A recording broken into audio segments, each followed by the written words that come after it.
राम राम जी सभी भाई बहनों को। मैं हूं बाबा रामदास और आप देख रहे हैं बाबा की खरी खोटी। मेरे साथ हैं भाई कुमार जी श्रीकांत, संपादक हैं सत्य परख भारत के,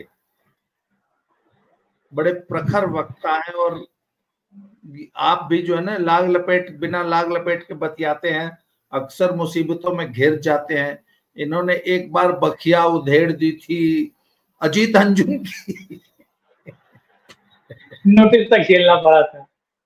इनको नोटिस भेज दिया था अजीत अंजुम ने, क्योंकि इन्होंने अजीत अंजुम का कच्चा चिट्ठा जो है, वो हमारी एक बहन है गायत्री, उनके चैनल पे खोल दिया था।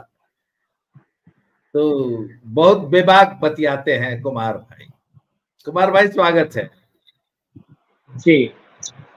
कुमार भाई। आपको मैं आप बता दूं, दर्शकों को बता दूं, मैंने एक नया चैनल शुरू किया है, स्लो जिंदगी धीरे चल रे मना। चैनल का नाम है स्लो जिंदगी।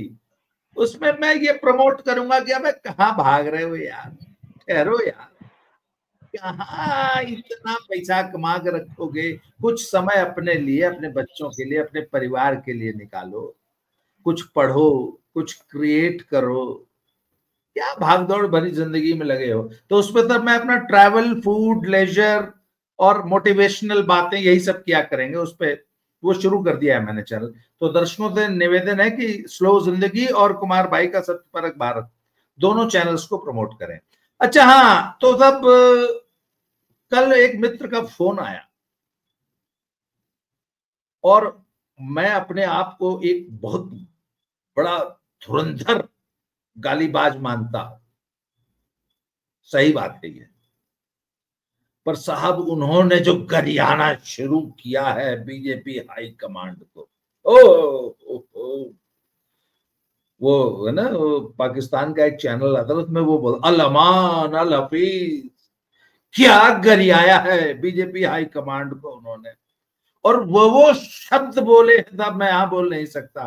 वो इतने खफा थे जब बीजेपी हाई कमांड ने कंगना रनौत को चुप कराया, जो कि she is not authorised to speak on policy matters. जबकि मैं आपको बताऊं, एक मेरा एक सेटिंग चेंज कर लूं मैं जरा। हाँ वही तो देखिए, हाँ ये मेरा रोड का माइक्रोफोन अटैच नहीं था। अब बेहतर आवाज आएगी दर्शकों को। रोड वाला माइक्रोफोन जो है सेटिंग में अटैच नहीं था। तो कहती है भाजपा हाईकमान कि कंगना को कोई मतलब हक नहीं है पॉलिसी मैटर्स पे बोलने का। जब हाई कमांड ने तय कर लिया है कि वह तेल चटाई लेकर अराजकतावादियों के सामने चारों ऑल फोर पे बैठ जाएगी, लेट जाएगी, तो कंगना होती कौन है भाजपा को शेर बनाने वाली। जब हम एक नंबर के घोषित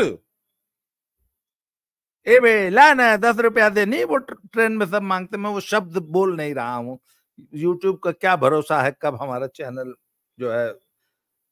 तो भाजपा हाईकमांड ने तय कर लिया है कि हम तेल चटाई लेकर इन अराजकतावादियों के सामने लेटेंगे।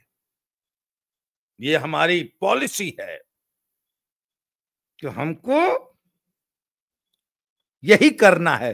तो कंगना होती कौन है शेरनी बनाने वाली, जबकि हम सब सर्टिफाइड गीदड़ हैं। पर सर बहुत अच्छा हुआ कि बहुत ऐसे ऐसे जगह से कंगना को सपोर्ट मिल रहा है। तो भाजपा की जो राज्य इकाइयां हैं उन्होंने तो बड़ा जबरदस्त काम किया है। आपने इस पे एक आज वीडियो भी बनाया है, मैं सुन रहा था, सुनते सुनते सो गया, आधा ही सुन पाया। बताइए क्या मैटर, क्या आपकी बात सच में सही है। यूट्यूब स्लीपिंग पिल बन गया है भाई। जी अरे भला हो। चलिए, मुझे लगता है कि मेरा वीडियो आज काम कर गया, कम से कम उसने स्लीपिंग पिल की तरह आपको सुला दिया। बहरहाल आपको और आपके दर्शकों को राम राम, जय श्री राम। देखिए, कंगना ने जो एक साक्षात्कार दिया, और वो साक्षात्कार पीटीआई एएनआई भी अलग अलग मंचों से उसको ट्वीट कर रही है, अलग अलग सोशल मीडिया प्लेटफॉर्म पर चल रहा है। उसके बाद आज का साक्षात्कार जो कंगना का है वो आज तक को दिया हुआ है, आज भी साक्षात्कार है और आज तक जो टीवी चैनल है उसका साक्षात्कार कंगना ने दिया है। अब ये समझिए क्या हुआ क्या कि जब कंगना ने सीधे तौर पर उन खालिस्तानियों की चड्डी उतार दी और बता दिया कि साहब ये किस तरीके से देशद्रोही हैं, किस तरीके से इनको फंड किया जाता है और ये किस तरीके से लाल किले पर चढ़ने की कोशिश की, एक लड़की जो बंगाल की लड़की थी उसका रेप किया गया और साथ ही साथ आपने देखा किस तरीके से एक दलित व्यक्ति को मारकर पुलिस के बैरिकेड पर टांग दिया था। यही ना कंगना ने किया था। कौन सा ऐसा कुकर्म है, कौन सा ऐसा कुकर्म है, कौन सा ऐसा देशद्रोह है जो उस साल 1.5 साल में नहीं हुआ सिंघू बॉर्डर पे? कंगना ने तो बड़े हुआ। हाँ जी जी। मैं आपको बताऊं, मैं गाजीपुर बॉर्डर गया 2 बार जी। गाजीपुर बॉर्डर 2 बार गया।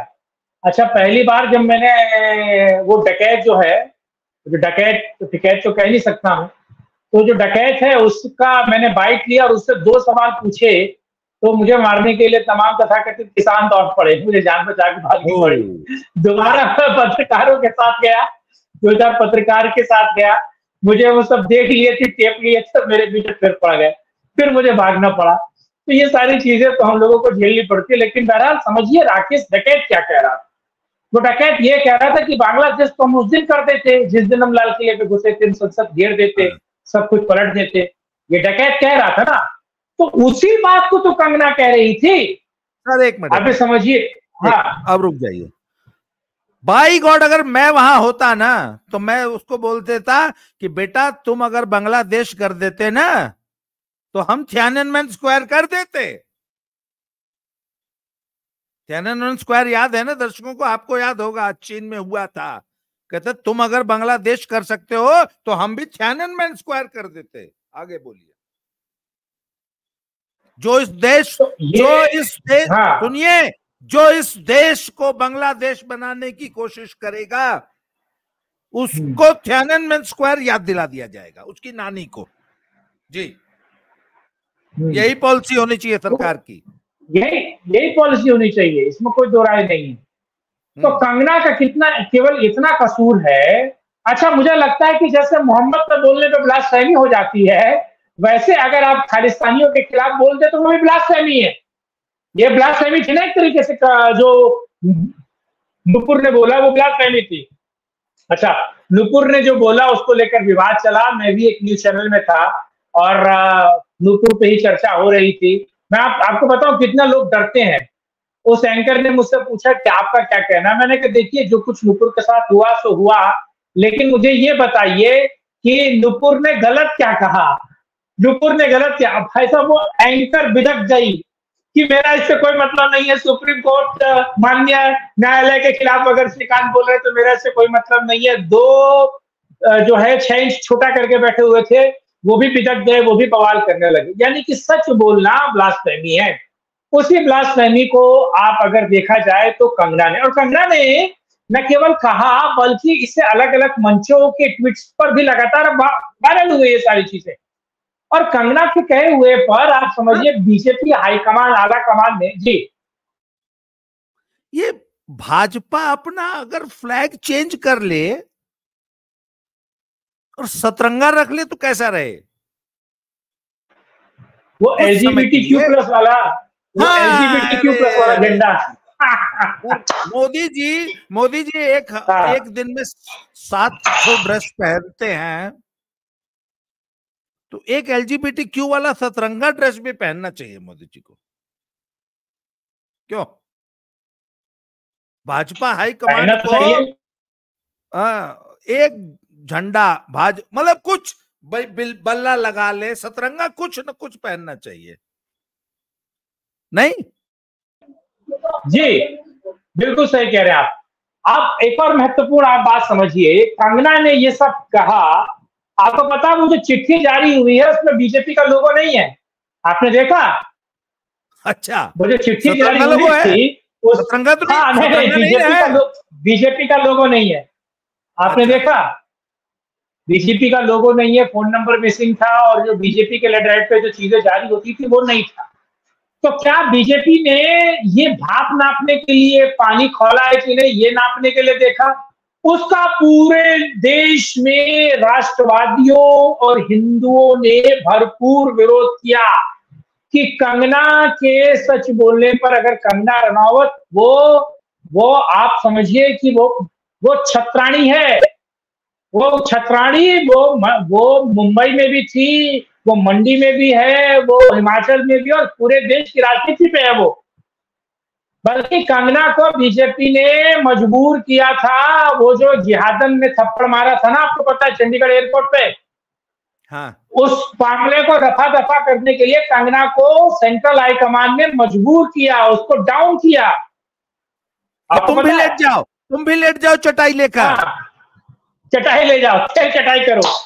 हाँ, तुम भी तेल चटाई हो जाओ। वो छत्राणी है, वो छत्राणी है। उसने क्या किया, उसने सीधी सीधी बात की। उसके बाद पूरे देश ने कंगना के साथ खड़े होकर, तमाम सोशल मीडिया ने, तमाम ऐसे लोग जिसको नरेंद्र मोदी फॉलो करते हैं, बीजेपी फॉलो करती है, जेपी नड्डा फॉलो करते हैं, वो सब तो छोड़िए, मैं कहता हूं सेंट्रल इकाई को छोड़िए, तमाम राज्य की इकाइयों ने, आप तो हरियाणा को बहुत बेहतर तरीके से समझते, पता आपको, हरियाणा के लोगों ने भी इस बात का विरोध किया कि अगर आप कंगना को डाउन करेंगे तो हरियाणा में कंगना का प्रचार कैसे कराएंगे आप? चुनाव आपके माथे पे खड़ा है। और उग्र हिंदू और राष्ट्रवाद की आप बात करते हैं, आपको यहां तक कि योगी आदित्यनाथ का एक तरीके से सपोर्ट मिल गया, आरएसएस के बड़े नेताओं का सपोर्ट मिला है। आपको पता है, आरएसएस के बड़े बौद्धिक प्रमुख जो होते हैं, जो क्षेत्रीय प्रभार जिनके पास होता है, उनकी भी एक ग्रुप है। उस ग्रुप का नाम लेना ठीक नहीं है मुझे यहाँ पर, वो इंटरनल, लेकिन उस ग्रुप की चीजें मैंने देखी हैं। पंचजन्य के संपादक और तमाम ऐसे जो लोग, जो राष्ट्रवादी लोग हैं, वो नाम लेना ठीक नहीं है, तो बहुत सारे ऐसे लोग कंगना के सपोर्ट में खड़े हो गए। ट्विटर पे तमाम ऐसे लोग जो आप समझिए आरएसएस का मुखपत्र ही है, ऐसे लोग जो घोषित अघोषित रूप से आरएसएस का मुखपत्र है, जो आरएसएस खुद के ट्विटर अकाउंट से नहीं कह सकता, वो उन लोगों के ट्विटर अकाउंट से वो चीजें निकलती हैं। वो सभी लोग कंगना के साथ खड़े हो गए।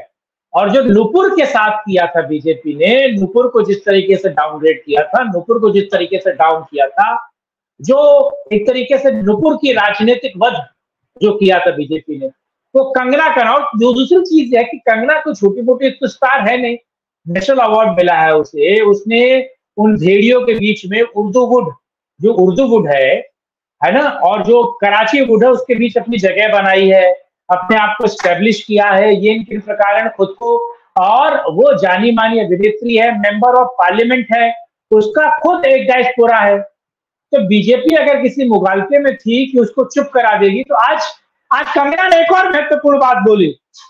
तमाम लोग तो कंगना के साथ हैं ही, योगी आदित्यनाथ जैसा चेहरा कंगना के साथ है। मुझे लगता कहीं ना कहीं अमित शाह मोदी की भद पिटवाने के पीछे है, उस पर भी एक वीडियो बनाएंगे। लेकिन एक और चीज समझिए, आज तक को इंटरव्यू दिया कंगना ने, और कंगना ने कहा, आप देखिए कितनी बड़ी बात बोली है, कंगना ने कहा कि इंदिरा गांधी को निक्सन के यहाँ उसके दरवाजे पर इंदिरा गांधी को आधे घंटे वेट करना पड़ा मिलने के लिए, उस वक्त के राष्ट्रपति से, अमेरिकन प्रेसिडेंट से मिलने के लिए इंदिरा गांधी को आधा घंटा वेट करना पड़ा। लेकिन इस वक्त का जो प्रधानमंत्री है भारत देश का, उससे मिलने के लिए राष्ट्रपति छटपटाते हैं, और तमाम लोग उसके साथ फोटो खिंचवाने के लिए, सेल्फी लेने के लिए वो छटपटाते हैं, और अब विश्व के तमाम राष्ट्राध्यक्ष इस देश के प्रधानमंत्री का वेट करते हैं। तो यानी ना इस देश की गरिमा गौरव, बल्कि देश के प्रधानमंत्री नरेंद्र मोदी के लिए उसने एक बहुत बेहतर बातचीत किया। आज तक बजाकर उसको सुनिए, एक बेहतर इंटरव्यू है। तो कंगना ने चीजों को बहुत बेहतर तरीके से बोला, बहुत बेहतर तरीके से वो बोल रही है, अलग अलग चीजों पर मुखर है। अब ये सबसे महत्वपूर्ण आप समझिए, क्या आप आला कमान ये चाहता है कि कोई बड़े बेहतर चेहरे नहीं बने? आपने नुपुर को शंट कर दिया, काजल जो है, काजल हिंदुस्तानी, उसको शंट कर दिया। लेकिन बीजेपी भी जानती है, जैसे राजा सिंह है, राजा सिंह है ना, तो राजा सिंह को अपने पार्टी से निकाल लिया, मजबूरी में फिर आपको लेना पड़ा, क्योंकि वो अकेला काफी है, वो व्यक्ति अकेला काफी है। तो यही चीज कंगना के साथ है कि कंगना का आप विरोध करेंगे, राष्ट्रवादी उसके साथ, और थुथु हुई है, कम नहीं थुथु हुई है। और ये प्रेशर दिलीप मंडल वाले केस में भी हुआ, आपको पता है। राष्ट्रवादियों को अब समझ में आ गया, राष्ट्रवादियों को अब समझ में आ गया कि सरकार से कैसे काम करवाना। अच्छा, ये चीज अच्छी है, जो सोशल मीडिया पे राष्ट्रवादी जो पूरे दिन बिना खाए पिए इनकी बकैती करवाते हैं, इनको डिफेंड करते हैं, जब वो पलट के इनको गरियाते हैं, जूता मारते हैं भिगा भिगा के, तो इन सबको सबसे पहले होश आता है। दिलीप सिंह मंडल वाले केस में जब सबने गरियाया और तबीयत से गरियाया, बढ़िया तरीके से गरियाया, तो सारा केस वापस हो गया। अच्छा, एक और चीज, क्या दिलीप मंडल का अपॉइंटमेंट कैंसिल हुआ है आपने, आर यू श्योर? कैंसिल हो गया, हाँ पूरे तरीके से श्योर। इसके पीछे सबसे बड़ा कारण मैं आपको अंदरूनी खबर बताता हूँ, ये नाम मैं उस व्यक्ति का नहीं बता सकता, उसके लिए मैं माफी चाहता हूँ, क्योंकि वो भी राष्ट्रवाद। आपको पता है दिलीप मंडल, हाँ सर, पर दिलीप मंडल ने सर अभिषेक मनु सिंघवी को बहुत बेरहमी से पटक के पेला तबीयत से, ये तो मानना पड़ेगा। हाँ। अरे सर, वो तो it was a classic, it was a classic, मतलब वो मजा आ गया। इसमें महत्वपूर्ण बात बताऊं मैं आपको, पहले ये निर्णय लिया गया कि ये दिलीप सिंह मंडल को ब्रॉडकास्टिंग कॉर्पोरेशन ऑफ इंडिया का एज ए सलाहकार नियुक्त किया जाए। फिर इस खबर को लीक किया गया, आपको पता है, उस खबर को लीक किया गया। जब वो खबर लीक हुई और एक प्रबुद्ध पत्रकार ने उसको अपनी वेबसाइट पे चढ़ाया, छापा, नाम वो मेरे बहुत अच्छे मित्र हैं, सीनियर आदमी है वो, और जब उन्होंने छापा उसके बाद बवाल मचा, खूब बवाल मचा। 1.5 दिन इतना बवाल मचा कि दिलीप सिंह मंडल को अपने पुराने ट्वीट्स तक डिलीट करने पड़े। आपको पता है 4 साल पहले तक के ट्वीट्स डिलीट करने पड़े, सारा कुछ उन्होंने पहले नहा धोकर सारी गंदगी साफ करके वो मैदान में आए। तो अब बाहर से जो उनको पेमेंट होनी थी वो तो पेमेंट बीजेपी कर रही है, लेकिन वो अभी ब्रॉडकास्टिंग कॉर्पोरेशन ऑफ इंडिया के सलाहकार के तौर पर नहीं रहेंगे, ये बात क्लियर है। दूसरा, दिलीप सिंह मंडल ने अभिषेक मनु सिंघवी को बहुत बेहतर तरीके से खेला, तबीयत खुश कर दिया, उसने हरा कर दिया। मजा आ गया। अच्छा, दिलीप सिंह मंडल ने एक गेट खोल दिया, आपको पता है? आप ये सोचिए कौन सा गेट खोला है कि जो हम लोगों को पता था लेकिन हम लोग नहीं समझते थे। दिलीप सिंह मंडल ने कहा कि ज्यादा से ज्यादा अवमानना होगा ना, और अवमानना का पैसा मैं चंदा करके जुगाड़ लूंगा, और देश के सबसे बड़े वकील, 1 रुपया लगेगा, 1 ही रुपया लगेगा, और देश के सबसे बड़े वकील को 1 रुपया का दंड, और आपको मुझे 5,000, 5 लाख, 5 करोड़ का दंड तो हो नहीं सकता। तो दिलीप सिंह मंडल ने कहा कि मैं चंदा करके 1 रुपया इकट्ठा कर लूंगा जी। तो इसका मतलब मैं भी अगर मिलॉर्ड को गरियाऊं तो मेरे को भी अवमानना होगी, तो 1 रुपया लगेगा गाड़ी खुला पैसे ऐसे उठा, ऐसे लेके कॉइन हाथ में ऐसे करना पड़ेगा। लो हाथ में कॉइन रखना है, ध्यान रखिए। ना, यही तो आप गलत समझ गए। देखिए, हाथ में यहाँ कॉइन रखना है, हाथ में कॉइन रख के ऐसे उछालना, देखिए ऐसे ऐसे ऐसे, और वो जो कॉइन जो फ्लिप करते हुए जज साहब की टेबल पे गिरे, और जो वो खासकर होता है ना, वो जो कागज देता है वो उठाकर उनके पास ऐसे दे दे, या फिर आप कॉइन ले जाइए ऐसे माथे पे चिपका के। नरेंद्र मोदी खेल करते हैं ना, ऐसे चिपका के करते हैं ऐसे, तो ये भी आप कर सकते हैं। तो कुल मिला के सो मोटो लिया भी जाएगा, और आपके खिलाफ कुछ भी होगा तो 1 रुपए का दंड होगा। तो मुझे लगता है इसको तो खुश होना चाहिए, एक नई लाइन खुल गई है, एक नई चीज खुल गई है। अच्छा, अभिषेक मनु सिंघवी को लेकर मेरे एक मित्र है, उनकी मैं खबर आपको बताता हूँ। अभिषेक मनु सिंघवी 2012 में एक केस हुआ तो साइडलाइन हो गए, आपको पता ही है। ये व्यक्ति कितना एरोगेंट है, ये कितना एरोगेंट है, इसका मैं आपको एक छोटा सा उदाहरण दे रहा हूं। उनके पिता लक्ष्मीमल सिंघवी, अभिषेक मनु सिंघवी के पिता लक्ष्मीमल सिंघवी की देखिए पीछे किताब पढ़ी है, क्योंकि मैं लॉ का स्टूडेंट हूं, मैं लॉ का भी स्टूडेंट हूं, तो उनकी किताब यहाँ पढ़ी हुई है। आपको पता है अभिषेक मनु सिंघवी के यहाँ एक न्यूज चैनल ने अपने कैमरामैन को भेजा with tripod, with camera, with OB van, OB engineer के साथ, ठीक है। मैं नाम लेना भी ठीक नहीं है क्योंकि बहुत सारी चीजें होती हैं अब, और वैसे भी अजीत अंजुम के केस के बाद में नाम लेना बंद कर दिया। तो जानते हैं ट्राइपॉड के 3 पैर होते हैं, ट्राइपॉड के 3 पैर होते हैं और उसमें ना रबड़ के 3 वो गुटका टाइप लगा होता है, गुटका टाइप, ठीक। तो एक गुटका उसका हटा हुआ था, तो उस कैमरामैन ने उस ट्राइपॉड को खोलकर उस पर गुटका सेट कर दिया और 2 में रबड़ का गुटका लगा हुआ था और एक ट्राइपॉड के पैर में रबड़ का गुटका नहीं लगा हुआ। आपको पता अभिषेक मनु सिंघवी ने उस कैमरामैन की मां बहन वहीं गरिया दी और इतना तेज गरियाया कि तेरे वजह से मेरे इस ड्राइंग रूम की ये टाइल बर्बाद हो जाएगी। तुझे पता है ये टाइल कहां से आती है? तू पूरी ताउम्र नौकरी कर लेगा, तू ताउम्र पैसा कमा लेगा तो भी ये टाइल नहीं खरीद सकता क्योंकि ये टाइल इटली से आती है।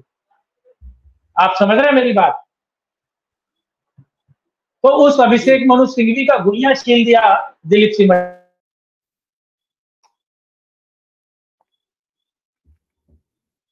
तो अब ये बताइए, कंगना रनावत के पक्ष में जो ये दबे स्वरों में जो समर्थन की आवाजें पूरी बीजेपी से आई हैं, आपको क्या लगता है कुछ अंदर अंदर पक रहा है? कम से कम जनता में तो पक रहा है, जनता में पक नहीं रहा है, जनता जानती भी है। अब जनता आप पटक के मारने की फिराक में है। नहीं, जनता बीजेपी हाईकमान के इस तेल चटाई वाले खेल से बहुत नाखुश है, इसमें कोई दो राय नहीं। और बीजेपी का कोर वोटर, कोर समर्थक, जो बीजेपी के स्तंभ लोग हैं, वो बीजेपी हाईकमांड के इस तेल चटाई के खेल से बहुत ज्यादा असंतुष्ट हैं, बहुत ज्यादा नाराज हैं। इसीलिए अच्छा, मैं ये मानता हूं कि योगी जी जरूरी नहीं कि वो अपनी लकीर बड़ी कर रहे हैं, मोदी जी अपनी लकीर को घिस के छोटा कर रहे हैं, या अमित शाह उनकी लकीर घिस रहे हैं, कुछ न कोई चक्कर है। मुझे तो लग रहा है जड़ों में मट्ठा अमित शाह डाल रहे हैं, मुझे तो लग रहा है ऐसा। उनके जड़ों में मट्ठा, मोदी की जड़ों में मट्ठा अमित शाह डाल रहे हैं और नड्डा साहब वही करते हैं और कहते हैं जो अमित शाह कहते हैं। रिमोट तो वही है ना। अटल बिहारी वाजपेयी का घर देखा आपने? दिल्ली में अटल बिहारी वाजपेयी का कृष्णा मेनन मार्ग पे घर था। अटल बिहारी वाजपेयी के जाने के बाद सबसे पहले उसको कब्जाया किसने? मोटा भाई ने। तो कृष्णा मेनन मार्ग से जो आदेश आता है सबसे पहले नड्डा साहब उसको अपनाते हैं, उसको करते हैं, उसको फॉलो करते हैं। तो क्या ये जो कुछ किया गया, क्या ये भद पिटवाने के लिए किया गया? क्या मोदी की पावर को डाउन करने के लिए किया गया? मैं सीधा सवाल उठा रहा हूं। हरियाणा में लंका लगने वाली है और इसमें कोई दो राय नहीं, हरियाणा में लंका लग रही बीजेपी, ठीक। जम्मू कश्मीर में दिक्कत हो रही है बीजेपी के साथ, बड़ी समस्या है जम्मू कश्मीर में, महाराष्ट्र में लेने के देने पड़े हुए हैं। तो क्या निपटाने का ठेका अपनों ने ले लिया है? क्या अमित शाह मोदी के पीछे पड़ गए? अमित शाह को लगता है नहीं साहब ये तो सारा छोड़ेगा नहीं, इससे अच्छा इसको निपटा दो, प्रेशर टेक्निक बनाओ। लेकिन ये बीजेपी के अंदर इतना क्लियर है कि ये नरेंद्र मोदी को ये बातें क्लियर हो चुकी हैं कि साहब अगर आप कोर वोटर्स और कोर मुद्दों से अलग जाएंगे तो आपका विरोध होगा, भयंकर विरोध होगा, पूरी तरीके से विरोध होगा। ये चीजें बिल्कुल कम से कम मुझे लगता है क्लियर जी। और इस पूरे घटनाक्रम ने एक बात और तय कर दी है, जनता कंगना के साथ है, जनता सपोर्ट्स कंगना, जनता कंगना की बातों का समर्थन करती है। जनता ये कह रही है कि कंगना ने कुछ भी गलत नहीं कहा, कंगना ने सच बोलने की हिम्मत दिखाई, वो हिम्मत जो आज बीजेपी हाईकमांड में नहीं है। तुम्हारी जो मजबूरियां हैं, क्यों, तुम्हारी जो भी मजबूरियां हैं, पर आज आप देश में, देश की जो राजनीति है उसमें अराजक तत्वों के सामने घुटने टेक कर बैठे नहीं है, लेट गए, पसर गए, बिल्कुल सरेंडर है, नतमस्तक है कि चाहे जो अराजकता फैलाओ देश में, हम कुछ नहीं बोलेंगे, हम कुछ नहीं कर सकते, बस। तो साहब ये तय है, और मेरा कंगना को पूरा सपोर्ट है। कंगना ने कुछ भी गलत नहीं कहा है, कंगना ने एक एक अक्षर, एक एक शब्द, एक एक वाक्य कंगना का 100% सच है, उसने बहुत हिम्मत से सच बोला है। तो कुमार भाई सर, आपने समय दिया, बहुत बहुत धन्यवाद। अगले वीडियो में फिर से मिलते हैं जी। जय श्री राम, जय जय श्री राम, जय जय श्री राम।